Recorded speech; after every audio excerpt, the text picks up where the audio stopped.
नमो नमः। आज की संस्कृत कक्षा में आपका स्वागत है। आज की कक्षा में हम पढ़ेंगे कक्षा 8वीं की संस्कृत की पाठ्य पुस्तक रुचिरा भाग 3 से 10वां पाठ है नीति नवनीतम। नीति नवनीतम ये पाठ मनुस्मृति के कतिपय श्लोकों का संकलन है जो सदाचार की दृष्टि से अत्यंत महत्वपूर्ण है। यहाँ माता पिता और गुरुजनों को आदर और सेवा से प्रसन्न करने वाले अभिवादनशील मनुष्य को मिलने वाले लाभ की चर्चा की गई है।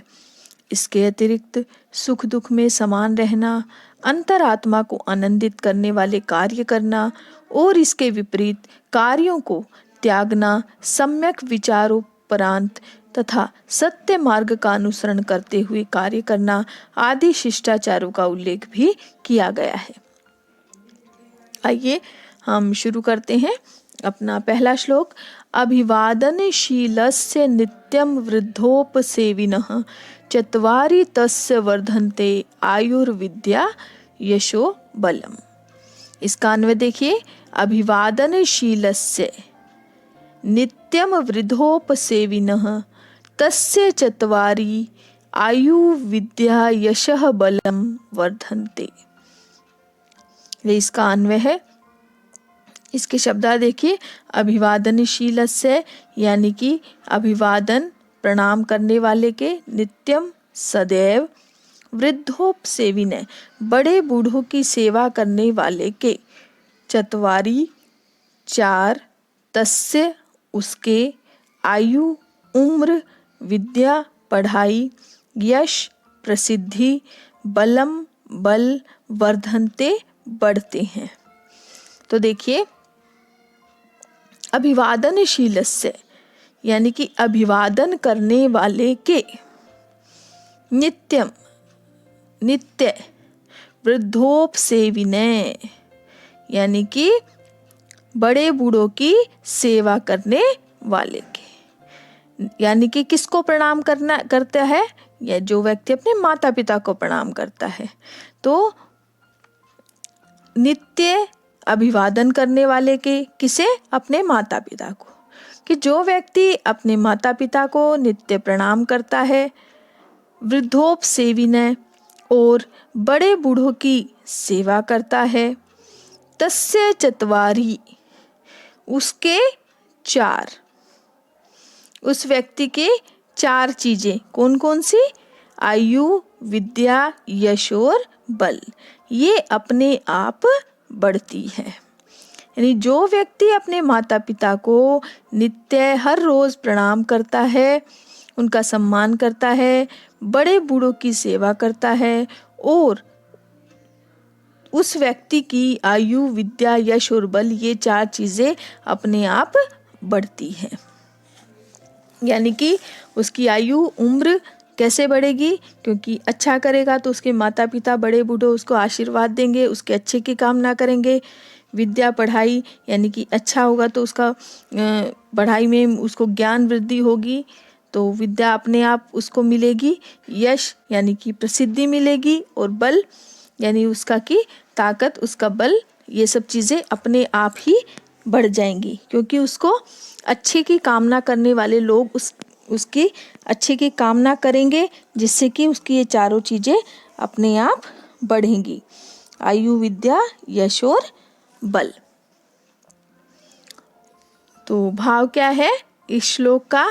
कि जो व्यक्ति अपने माता पिता की सेवा करता है, बड़े बूढ़ों की सेवा करता है, उनको प्रणाम करता है, उसको ये सब चीज़ें अपने आप ही मिलती चली जाती हैं। यानी कि उसकी आयु, उसको ज्ञान, यश, बल, ये सब चीज़ें उसको अपने आप ही मिलती चली जाती हैं। तो आपको ये श्लोक समझ आ गया होगा। अगले श्लोक पर हम चलते हैं। यम माता पितरौ क्लेशम सहेते संभवे नृणाम न तस्य निष्कृतिः शक्या कर्तुम वर्ष शतैरपि। यानी कि इसका अन्वय देखिए। नृणाम संभवे यम क्लेशम माता पितरा सहेते तस्य निष्कृतिः वर्ष शतैरपि न कर्तु शक्या। यानी कि नृणाम मनुष्य के संभवे पैदा होने पर यम जिस क्लेशम कष्ट को माता पिता सहते हैं, तस्य उसका निष्कृति बदला या निस्तार वर्ष शतैरपि 100 वर्षों में भी नहीं कर्तुम किया शक्या जा सकता। यानी कि इसमें क्या बताया गया है कि जो बच्चे होते हैं अपने माता पिता का ऋण है वो कभी भी नहीं चुका सकते।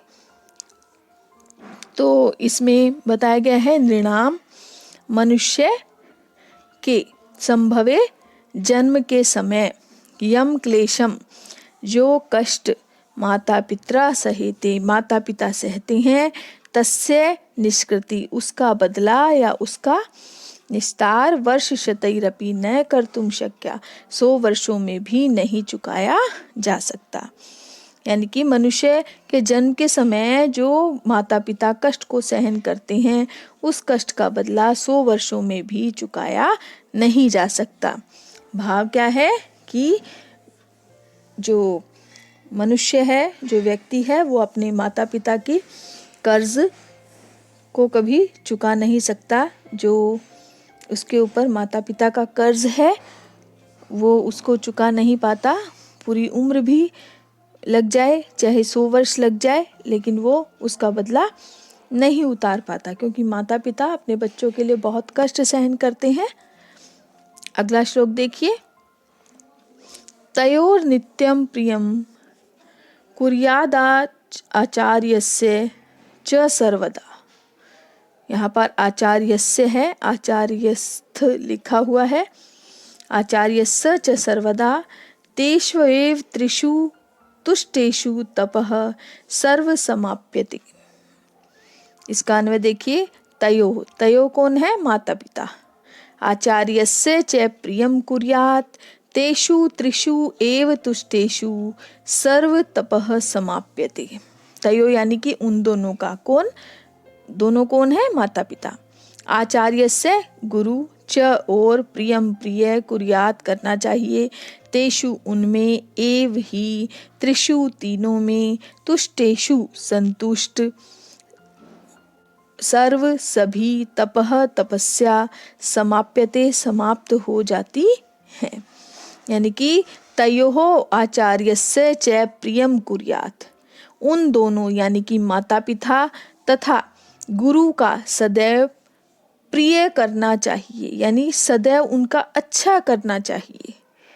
तेषु त्रिषु एव तुष्टेषु, तेषु त्रिषु उन तीनों के ही, एव ही, तुष्टेषु संतुष्ट होने पर, सर्व तपः सभी तपस्याएं, किसकी? हमारी सभी तपस्याएं समाप्यते समाप्त हो जाती हैं। यानी कि उन दोनों माता पिता और गुरु का सदैव प्रिय यानी सदैव अच्छा करना चाहिए। उन तीनों के यानी माता पिता और गुरु के संतुष्ट हो जाने पर हमारी सारी समस्याएं समाप्त हो जाती है। भाव क्या है कि हमारे जीवन में हमने जितनी भी तपस्या की है, जितने भी कष्ट सहे हैं, जो भी हम प्राप्त करना चाहते हैं, उन सब का फल हमें मिल जाता है यदि हम माता पिता और गुरु का हमेशा अच्छा करते हैं। तो आपको ये समझ आ गया होगा। आगे देखिए। सर्व परवशम दुखम सर्वम आत्मवशम सुखम एतद्विद्यात् समासेन लक्षणम सुख दुखयोः। इसका अन्वय देखिए। सर्व परवशम दुखम सर्वम आत्मवशम सुखम एतत् सुख दुखयो समासेन लक्षणम विद्यात्। एतद् सुख दुखयो समासेन लक्षणम विद्यात्। इस तरह से इसका अन्वय होगा। शब्दार्थ देखिए। सर्व मतलब सब कुछ, परवशम दूसरों के नियंत्रण में, दुखम दुख, आत्मवशम स्वयं के नियंत्रण में, सुखम सुख, एतत् यह, समासेन संक्षेप में, सुख दुखयो सुख और दुख का, लक्षणम लक्षण, विद्यात जानना चाहिए। यानी कि सर्व परवशम दुखम, सब कुछ अपने वश में होना। सर्व परवशम, परवशम मतलब कि सब कुछ दूसरे के वश में होना दुख है। और सर्वम आत्मवशम सुखम, और सब कुछ अपने वश में होना सुख है। सर्व परवशम दुखम, सब कुछ दूसरे के वश में होना दुख है। और सर्वम आत्मवशम सुखम, सब कुछ अपने वश में होना सुख है। एतत् सुख दुखयो समासेन लक्षणम विद्यात्। तो हमें संक्षेप में सुख और दुख का यही लक्षण जानना चाहिए। यानी कि सब कुछ अगर दूसरे के वश में रहेगा तो दुख ही दुख प्राप्त होगा, और सब कुछ यदि अपने कंट्रोल में है, अपने वश में है, तो हमें सुख की प्राप्ति होगी। इसलिए दूसरों पर निर्भर या दूसरों पर अपने आप को निर्भर मत बनाओ। इस तरह की शिक्षा इसमें दी गई है। यत् कर्म कुर्वतो अस्य स्यात् परितोषो अंतरात्मनः तत्प्रयल्येन कुर्वीत विपरीत तु वर्जयेत। इसका अन्वय देखिए, यत् कर्म कुर्वतः अस्य अंतरात्मनः परितोषो स्यात् तत्प्रयत्नेन कुर्वीत विपरीत तु वर्जयेत।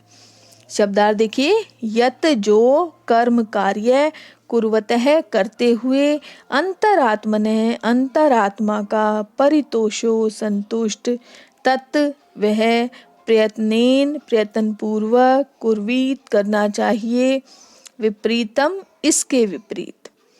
तो इसमें यत् कर्म जिस कार्य को कुर्वतः करते हुए अस्य अंतरात्मने अंतरात्मा को परितोषो परितोषो यानी कि संतुष्टि मिलती हो तत्प्रयत्नेन उसे प्रयत्न पूर्वक कुर्वीत करना चाहिए विपरीत तु वर्जयेत और इसके विपरीत यानी कि जब संतुष्टि न मिले ऐसा कार्य तु वर्जयेत त्याग देना चाहिए, विपरीत कर्म का परित्याग कर देना चाहिए।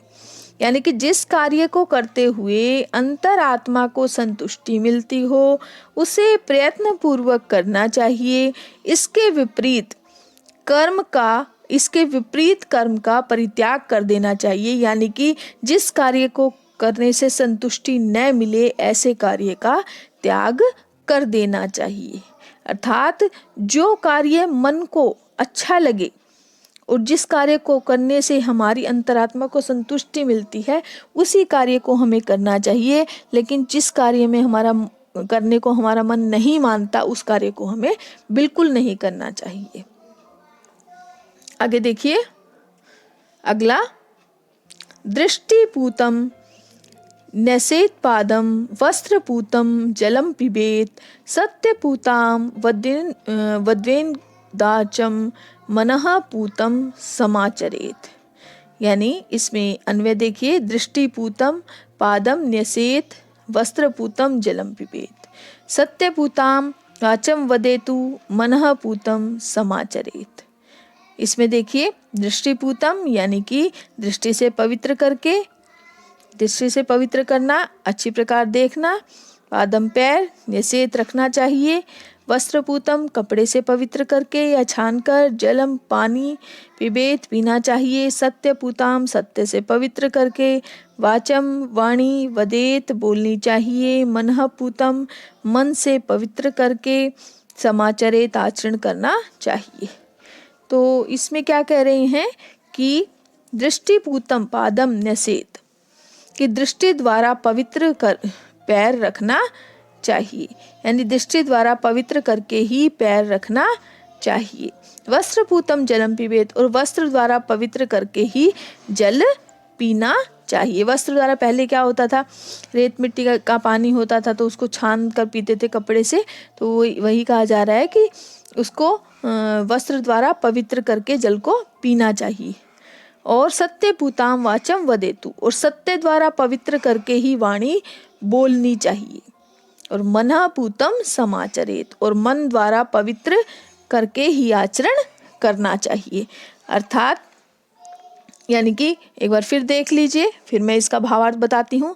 यानी दृष्टि द्वारा पवित्र करके ही पैर रखना चाहिए, वस्त्र द्वारा पवित्र करके जल पीना चाहिए, सत्य द्वारा पवित्र करके वाणी बोलनी चाहिए, और मन द्वारा पवित्र करके आचरण करना चाहिए। यानी कि जब तक अच्छी प्रकार से देखभाल नहीं ले तब तक आगे कदम नहीं बढ़ाना चाहिए, अच्छी प्रकार देखभाल कर ही आगे कदम बढ़ाना चाहिए।